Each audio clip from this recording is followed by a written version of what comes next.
কেন? কেন এখানে দুধ গরম করবে? ফুটপাতের মতো বাচ্চা দুধ গরম হবে? আপনাকে কে অধিকার দিয়েছে এখানে গাড়ি সংসার পাতার? আপনারা কেন দেখেন এগুলো? আমাকে কেন করতে হচ্ছে? এটা কি আমার কাজ? এগুলো তো আপনাদের দেখার কথা। কলকাতায় কেন? কলকাতায় বাড়িতে নেই কেন? ফুটপাতে রান্না করছেন কেন? কেন এখানে দুধ গরম করবে? ফুটপাতের মতো বাচ্চা দুধ গরম হবে? কি মজা পেয়েছে নাকি? স্টোভ চালিয়ে এখানে বাচ্চা দুধ গরম হবে?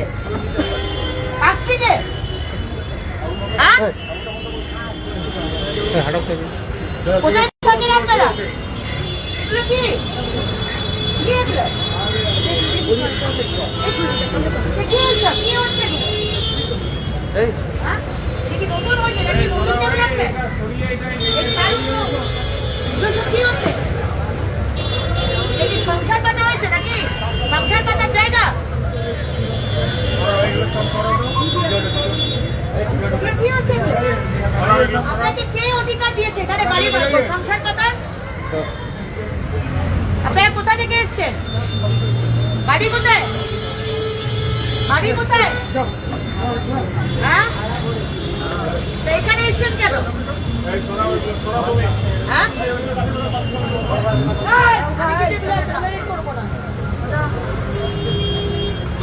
গরিব বলে শহরে একটা নিয়ম আছে। এই সমস্ত মাদুর ফাদুর ব্যাগ থলি পলি সব আনেন, আপনারা কেন দেখেন এগুলো? আমাকে কেন করতে হচ্ছে? নমস্কার দর্শক, এই ভিডিওটি প্রায় গত দুদিন থেকে পুরো ভাইরাল। যে পার্ক স্ট্রিটের মতো জায়গায় এক মহিলা ছোট্ট বাচ্চার জন্য দুধ গরম করছিলেন। যদিও এখন যুক্তি দেখাচ্ছেন যে এতগুলো দুধ তো একটা ছোট বাচ্চার জন্যে গরম করছে না, নিশ্চয়ই ওনার হয়তো অন্য কোনো কারণ ছিল, কিন্তু বাচ্চার জন্য দুধ গরম করছেন এটা তো সঠিক। কারণ এই ভদ্র মহিলার ওই জায়গায় কোনো কিন্তু দোকান ছিল না। অতএব এটা ক্লিয়ার যে বাচ্চার জন্যই দুধ গরম করছেন। এবং সেই রকম পার্ক স্ট্রিটের মতো জায়গা, সেই জায়গায় এই ধরনের স্টোভ জ্বালিয়ে দুধ গরম করা বা স্টোভ জ্বালানো, যেমন একদিকে পথচারী যারা হাঁটাচলা করছেন তাদেরও রিস্ক, সেটা তো আপনারা ভিডিওতে দেখলেন।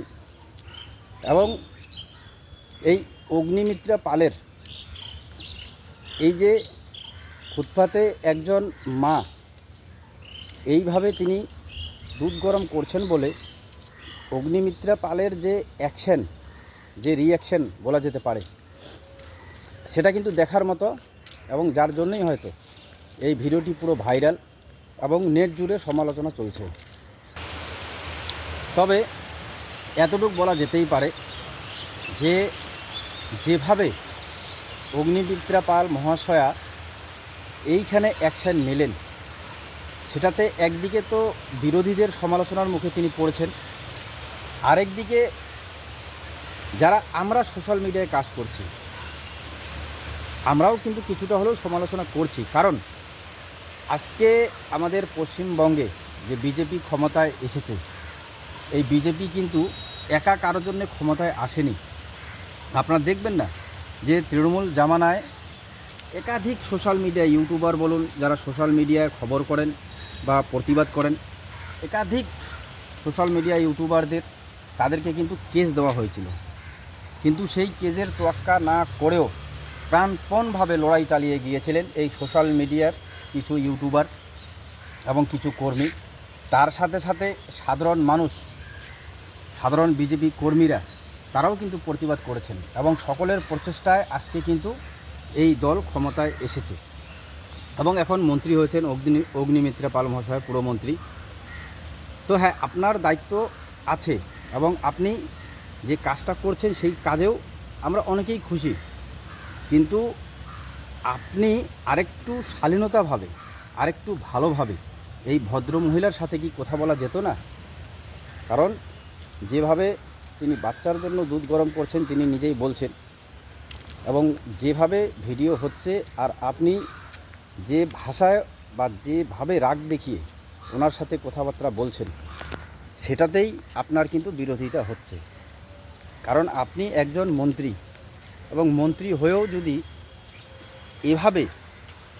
এভাবে একজন ভদ্র মহিলা, অসহায় ভদ্র মহিলাকে, যার না আছে বাড়ি, যার না আছে ঘর, তার সাথে আপনি জানতে পারতেন যে তিনি কী কারণে তিনি সেখানে রান্না করছেন, কী কারণে ফুটপাতের ধারে তাকে রাস্তায় তাকে দুধ গরম করতে হচ্ছে, কী কারণ, সেই কারণটা খতিয়ে দেখার দরকার ছিল। এবং আমি মনে করি যে খুবই নরম ভাষা প্রয়োগ করে, একজন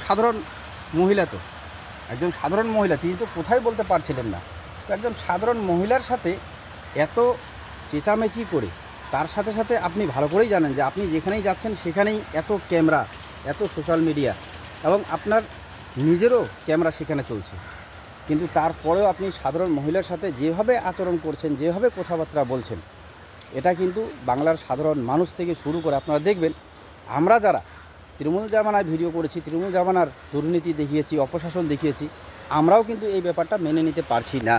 কেন, কী কারণ আজকে বিজেপি ক্ষমতায় এসেছে এক দুইজন নেতা বা নেত্রীর জন্য নয়, বাংলার সোশ্যাল মিডিয়া থেকে শুরু করে, সাধারণ মানুষ থেকে শুরু করে, সাধারণ বিজেপি কর্মীদের প্রচেষ্টায় কিন্তু আজকে বাংলায় পরিবর্তন হয়েছে। এবং দীর্ঘ অনেক লড়াই, অনেক মানুষের প্রাণ গেছে, তারপরেই পরিবর্তনটা সম্ভব হয়েছে।